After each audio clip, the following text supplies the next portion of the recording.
માત્ર હાફેશ્વર ને આપણે શ્રેષ્ઠ સાંસ્કૃતિક ધરોહરની સ્પર્ધામાં પ્રથમ નંબર પ્રાપ્ત કર્યો છે.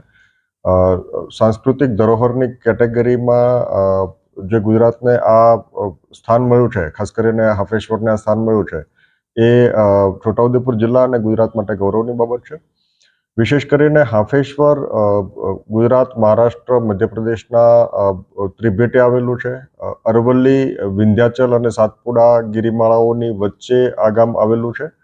આ ગામને વિશેષ કરીને અલગ અલગ યોજનાઓ અંતર્ગત આપણે ડેવલપ કરવાનો એક વિશેષ પ્રયત્ન હાથ ધરી રહ્યા છીએ. આ ઓળખની સાથે એક અલગ પ્રકારની સંભાવનાઓ એમના માટે ઊભી થઈ રહી છે. આપણે ત્યાંના રસ્તાના વાઇડનિંગ માટેની પ્રપોઝલ કરી છે. સાથોસાથ inland waterway authority of India તરફથી એમના જેટી માટેનું પણ પ્લાનિંગ ત્યાં થઈ રહ્યું છે. TCGL મારફતે ત્યાં પ્રવાસન સ્થળ તરીકે વિકાસ થાય, વન વિભાગ મારફતે પણ વિવિધ ઇકો ટુરિઝમ સેન્ટર તરીકે ડેવલપમેન્ટ થાય એ માટેના પ્રયત્નો હાથ ધરવામાં આવ્યા છે. SSNL પણ SOUના એક્સટેન્શન તરીકે વિચારે છે અને એ દિશાના પ્રયત્નો હાથ ધર્યા છે.